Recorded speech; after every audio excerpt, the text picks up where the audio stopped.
Hello मेरे 22 फरवरी वाले UP योद्धाओं, तो हो जाओ तैयार क्योंकि आज मैं लेकर आया हूं क्लास 12 हिंदी की एक ऐसी क्लास जो आपका 10 नंबर कंप्लीट कराएगी। क्योंकि आज के इस वीडियो में मैं आपको क्लास 12 हिंदी के हर साल बोर्ड एग्जाम में आने वाले 5 ऐसे महत्वपूर्ण जीवन परिचय को बताऊंगा। अगर इन 5 जीवन परिचय को पढ़ के जाओगे और जैसा मैं बताऊंगा ऐसा लिख कर आओगे तो एग्जामिनर कहेगा ले ले बेटा 10 में 10 ले, इस पे तेरा ही हक है।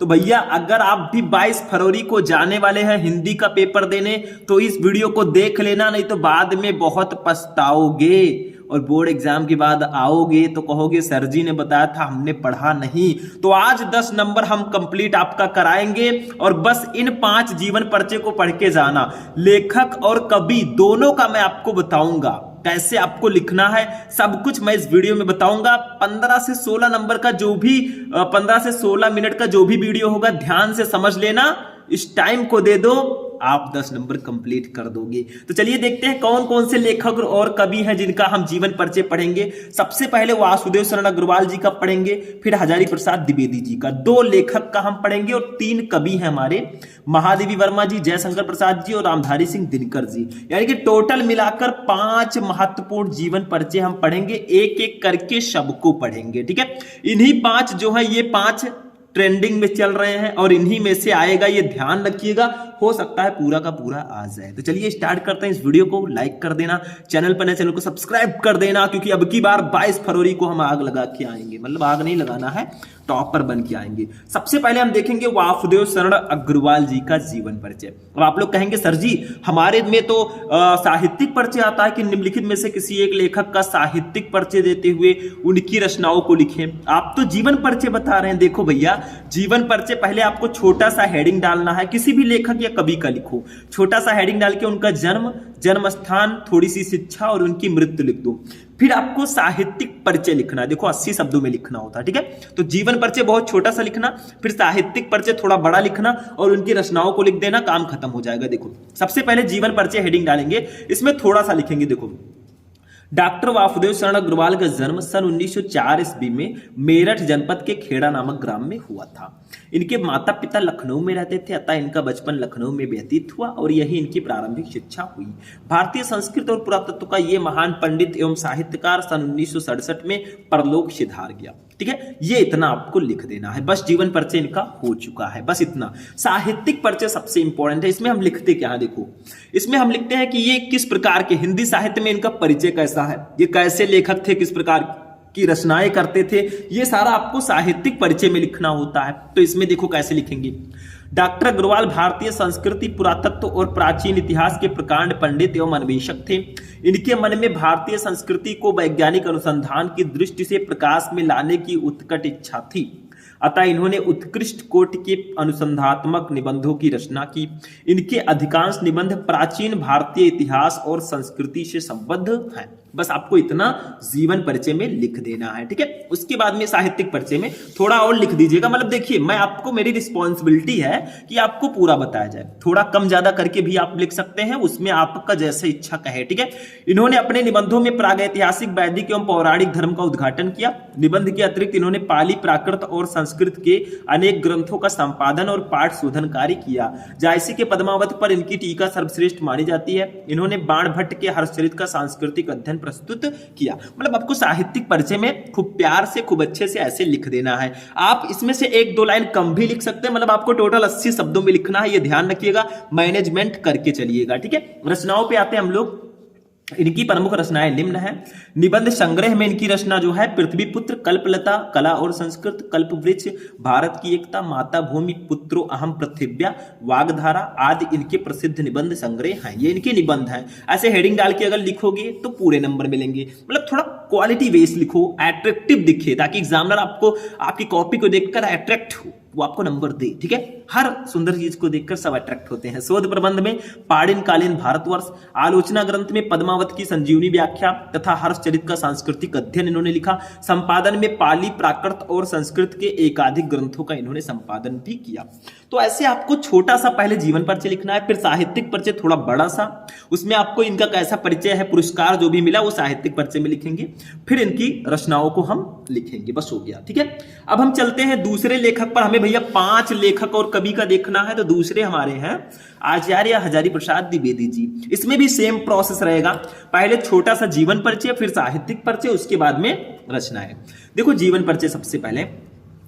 हिंदी के श्रेष्ठ निबंधकार आचार्य हजारी प्रसाद द्विवेदी का जन्म सन 1907 ईस्वी में बलिया जिले के दूबे का छपरा नामक ग्राम में हुआ था।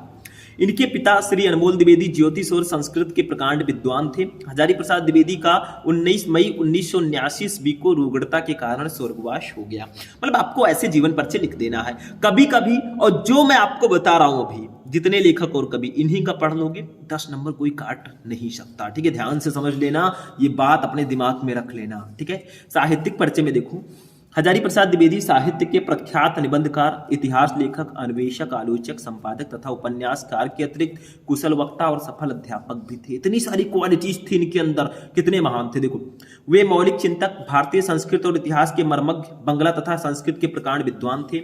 इनके साहित्य पर संस्कृत भाषा, आचार्य रामचंद्र शुक्ल और रविंद्रनाथ ठाकुर का स्पष्ट प्रभाव है। इन्होंने विश्व भारती और अभिनव भारतीय ग्रंथमाला का संपादन भी किया था, ठीक है। थोड़ा सा और लिखेंगे इनके पुरस्कार के बारे में, कुछ इनाम जो मिले। इन्होंने नित्य प्रत्य के जीवन की गतिविधियों और अनुभूतियों की मार्मिकता के साथ चित्रण किया है। ये हिंदी ललित निबंध लेखकों में अग्रगण्य है। द्विवेदी जी की साहित्य सेवा को डी.लिट, पद्म भूषण और मंगला प्रसाद पारितोषिक से सम्मानित किया गया है। मतलब इनका आपको जो इनको पुरस्कार मिले हैं वो साहित्यिक परिचय में लिखना होगा। अब रचनाओं पे आते हैं। इनकी प्रमुख रचनाएं निम्न है। देखो, निबंध संग्रह में इन्होंने अशोक के फूल, कुटज, विचार प्रवाह, विचार और वितर्क, आलोक पर्व, कल्पलता, ये इनके निबंध है। जैसे आप में अशोक के फूल है। आलोचना साहित्य में सूर्यदास, कालिदास की लालित्य योजना, कबीर, साहित्य सहचर, साहित्य का मर्म। इतिहास में हिंदी साहित्य की भूमिका, हिंदी साहित्य का आदिकाल, हिंदी साहित्य। उपन्यास में बाणभट्ट की आत्मकथा, चारुचंद्र लेख, पुनर्नवा और अनामदास का पोथा। संपादन में नाथ सिद्धों की वानियां, संक्षिप्त पृथ्वीराज रासो, संदेश रासक। अनुदित रचनाओं में प्रबंध चिंतामणि, पुरातन प्रबंध संग्रह, प्रबंध कोश, विश्व परिचय, लाल कनेर, संदेश रासक। अब आप कहेंगे सर इतनी रचनाएं लिखना जरूरी है? कोई जरूरी नहीं है, आप इसमें निबंध लिख दें, इतिहास लिख दें, उपन्यास लिख दें, बहुत है। ज्यादा हेडिंग मत लिखिएगा, आप रचनाओं को डायरेक्टली भी लिख सकते हैं, कोई प्रॉब्लम नहीं है, तो ये ध्यान में रखिएगा, ठीक है। आगे बढ़ते हैं, अब कवियों पे चलते हैं। कवियों में सबसे महान कवित्री जो है महादेवी वर्मा जी, पहले इनको पढ़ेंगे। देखो, इसमें भी सेम प्रोसेस है, पहले हम जीवन परिचय लिखेंगे, फिर साहित्यिक परिचय, उसके बाद में हम रचनाओं को लिखेंगे। जीवन परिचय हेडिंग देखिए। महादेवी वर्मा का जन्म फर्रुखाबाद के एक शिक्षित कायस्थ परिवार में सन 1907 ईस्वी में होलिका दहन के दिन हुआ था, ठीक है। मतलब 1907 में हुआ था जब हमारे हजारी प्रसाद द्विवेदी का जन्म हुआ था, ठीक है। इन्होंने जिस वर्ष इन्होंने एफए, बीए और एमए परीक्षाएं सम्मान सहित उत्तीर्ण की। 11 सितंबर 1987 ईस्वी को इस महान लेखिका का स्वर्गवास हो गया। लगभग 80 साल की उम्र में इनकी मृत्यु हो गई थी, ठीक है। साहित्यिक परिचय में देखो, महादेवी वर्मा जी का प्रमुख रचना क्षेत्र काव्य है। मतलब ज्यादातर ये काव्य रचनाएं ही लिखती थी। इनकी गणना छायावादी कवियों की बृहद चतुष्टयी प्रसाद, पंत, निराला और महादेवी में होती है। मतलब इनकी गणना जो है, जो छायावादी कवि के बहुत महान कवि हैं, जैसे प्रसाद जी, प्रसाद का मतलब जयशंकर प्रसाद, पंत का मतलब सुमित्रा नंदन पंत, निराला का मतलब सूर्यकांत त्रिपाठी निराला, और महादेवी में होती है। इनकी काव्य में वेदना की प्रधानता है। मतलब इनकी काव्य में वेदना की प्रधानता है, ज्यादातर इमोशनल चीजें। काव्य के अतिरिक्त इनकी बहुत सी श्रेष्ठ गद्य रचनाएं भी हैं। चांद पत्रिका का संपादन करके इन्होंने नारी को अपनी स्वतंत्रता और अधिकारों के प्रति सजग किया है। भारत के राष्ट्रपति से इन्होंने पद्म भूषण की उपाधि प्राप्त की। हिंदी साहित्य सम्मेलन की ओर से इन्हें सक्सरिया पुरस्कार तथा मंगला प्रसाद पारितोषिक पुरस्कार मिला। और इतना ही नहीं, आगे देखिए, मई 1983 ईस्वी में भारत भारती तथा नवंबर 1983 ईस्वी में यामा पर ज्ञानपीठ पुरस्कार से इन्हें सम्मानित किया गया। मतलब इनको पद्म भूषण, सक्सरिया पुरस्कार, मंगला प्रसाद पारितोषिक, भारत भारती, ज्ञानपीठ, सारे पुरस्कार मिले। भाई कितनी फेमस कवित्री थी, यू कैन कोरिलेट, ठीक है। रचनाएं देखिए, बहुत ज्यादा रचनाएं नहीं है, लेकिन बहुत अच्छी अच्छी रचनाएं। कहा जाता है ना, क्वांटिटी ज्यादा नहीं है बट क्वालिटी है। देखो रचनाएं, महादेवी जी की प्रमुख रचनाएं निम्न है। काव्य में इन्होंने निहार, रश्मि, नीरजा, सांध गीत, दीपशिखा, यामा आदि इनकी काव्य रचनाएं हैं। निबंध संग्रह में अतीत के चलचित्र, स्मृति की रेखाएं, श्रृंखला की कड़ियां आदि इनके निबंध हैं। आलोचनात्मक ग्रंथ में हिंदी का विवेचनात्मक गद्य, ये इनकी आलोचना वाली रचना है। ठीक है, आगे बढ़ते हैं। अब नेक्स्ट कवि पे हम आते हैं, जयशंकर प्रसाद जी पे। जैसे हमारी महादेवी वर्मा जी बहुत महान कवित्री हैं, वैसे जयशंकर प्रसाद जी बहुत महान कवि हैं। देखो जीवन परिचय, ये तो आपके हाई स्कूल में भी थे, महादेवी वर्मा जी, जयशंकर प्रसाद जी। ठीक है, देखो जयशंकर प्रसाद का जन्म काशी के एक प्रतिष्ठित वैश्य परिवार में सन 1889 ईस्वी में हुआ था। इनके पिता का नाम देवी प्रसाद था। प्रसाद जी की प्रारंभिक शिक्षा घर पर ही हुई और सन 1937 ईस्वी में अल्पावस्था में ही क्षय रोग से ग्रस्त होकर स्वर्ग सिधार गए। मतलब बहुत कम एज में, 11 इधर और 37 इधर, 48 साल की उम्र में ही इनकी मृत्यु हो गई थी। साहित्यिक परिचय देखो, श्री जयशंकर प्रसाद छायावाद के प्रवर्तक, नाटककार, कथाकार, उन्नायक तथा उपन्यासकार भी थे। मतलब जयशंकर प्रसाद जी छायावाद के प्रवर्तक हैं। अगर आपसे कोई पूछे भैया छायावाद के प्रवर्तक कौन माने जाते हैं, तो वो हमारे जयशंकर प्रसाद जी ही हैं। ठीक है, विशुद्ध मानवतावादी दृष्टिकोण वाले प्रसाद जी ने अपने काव्य में आध्यात्मिक आनंदवाद की प्रतिष्ठा की है। प्रेम और सौंदर्य इनके काव्य के प्रमुख विषय रहे हैं, किंतु मानवीय संवेदना उनकी कविता का प्राण है। प्रसाद जी ने नाटक, उपन्यास, कहानी, निबंध आदि सभी साहित्यिक विधाओं पर अपनी लेखनी चलाई और अपने कृतित्व से इन्हें अलंकृत किया था। ठीक है, इनकी रचनाओं को समझते हैं। काफी फेमस रचनाएं इनकी हैं। देखो जयशंकर प्रसाद जी की रचनाएं निम्न है। काव्य ग्रंथ में कामायनी, आंसू, लहर, झरना, बहुत फेमस रचना है कामायनी, ये महाकाव्य है। ठीक है, कहानी में आकाशदीप, इंद्रजाल, प्रतिध्वन, आंधी, ये इनकी कहानियां हैं। देखिए रचनाओं को याद रखिएगा, हिंदी में जो ऑब्जेक्टिव क्वेश्चंस आते हैं उनमें इनकी रचनाओं को मेनली पूछ लिया जाता है कि कामायनी किस कवि की रचना है, तो आप जयशंकर प्रसाद जी कह देंगे, या इनमें से कौन सी रचना जयशंकर प्रसाद जी की है, तो कामायनी। उपन्यास में कंकाल, तितली, इरावती, ये इनकी उपन्यास है। निबंध में काव्य और कला तथा अन्य निबंध, ये इनके निबंध है। चंपू में प्रेम, राज्य, ये इनकी रचनाएं हैं।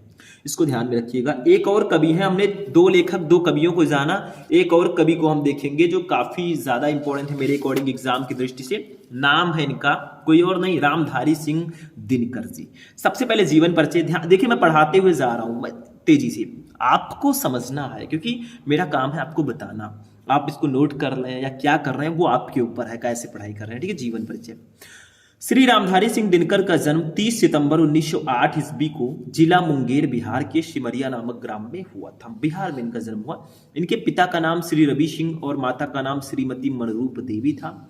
इनकी प्रारंभिक शिक्षा गांव की पाठशाला में ही हुई और इनका स्वर्गवास 24 अप्रैल 1974 ईस्वी को मद्रास, चेन्नई में हो गया। ठीक है, यानी कि लगभग कितने 66 साल की उम्र में इनकी मृत्यु हो गई। ठीक है, साहित्यिक परिचय देखो, दिनकर जी की सबसे प्रमुख विशेषता उनकी परिवर्तनकारी सोच रही है। उनकी कविता का उद्भव छायावाद युग में हुआ और वो प्रगतिवाद, प्रयोगवाद, नई कविता आदि के युगों से होकर गुजरी। मतलब इन्होंने अपनी स्टार्टिंग जो है वो छायावाद से की और प्रगतिवाद, प्रयोगवाद, नई कविता, इन सारे युगों में इन्होंने अपना काम किया, अपना लेखनी चलाई। इस दीर्घ काल में जो आरंभ से अंत तक उनके काव्य में रही वो है उनका राष्ट्रीय स्वर। दिनकर जी राष्ट्रीय भावनाओं के ओजस्वी गायक रहे हैं। इन्होंने देशानुराग की भावना से ओतप्रोत, पीड़ितों के प्रति सहानुभूति की भावना से परिपूर्ण तथा क्रांति की भावना जगाने वाली रचनाएं की हैं। ठीक है, इनकी रचनाओं को देख लेते हैं कैसी कैसी रचनाएं हैं। देखो दिनकर जी की रचनाएं निम्न है। काव्य रचनाएं रेणुका, हुंकार, कुरुक्षेत्र, उर्वशी। देखो सारी जो रचनाएं हैं ये कहाँ है, देशानुराग, सहानुभूति, क्रांति, युद्ध से रिलेटेड। ठीक है, कविता संग्रह में इन्होंने कविता में रसवंती, द्वंद्व गीत, सामधेनी, बापू, इतिहास के आंसू, धूप और धुआं, नीम के पत्ते, नील कुसुम, चक्रवाल, कविश्री, सीपी और शंख, परशुराम की प्रतीक्षा, स्मृति तिलक, हारे को हरिनाम, ये सारे इनके कविता संग्रह हैं। मतलब कविता संग्रह को मैंने एक में लिख दिया है। तो काव्य रचना, कविता संग्रह और एक और है इनका बाल साहित्य। इसमें इन्होंने धूप छां, मिर्च का मजा, सूरज का ब्याह, ये सारी इनकी रचनाएं हैं। किसमें, ये रचनाएं जो हैं ये हैं बाल साहित्य में। ठीक है, तो काफी ज्यादा इंपॉर्टेंट इन्होंने रचनाएं दी थी और 5 का मैंने आपको जीवन परिचय बता दिया। 2 लेखक 3 कवि का जीवन परिचय थोड़ा जल्दी मैंने बताया, बट थोड़ा जल्दी करना होगा, एग्जाम आ रहा है। तो क्लास 12 हिंदी हर साल पूछे जाने वाले 5 सबसे महत्वपूर्ण जीवन परिचय सिर्फ 15 मिनट में मैंने कवर कर दिया।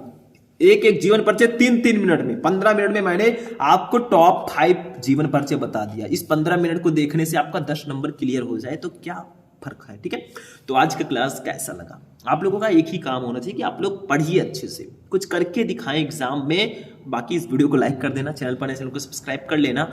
हम ऐसे ही आपके लिए बहुत अच्छी अच्छी क्लासेस लाएंगे, आपकी तैयारी कराएंगे, और इस बार हम 22 फरवरी को आग लगा के आएंगे, मतलब 100 में 100 करके आएंगे। हम आपके साथ हैं। तो चलिए मिलते हैं हम लोग अब नेक्स्ट वीडियो में नेक्स्ट टॉपिक के साथ। तब तक के लिए जय हिंद।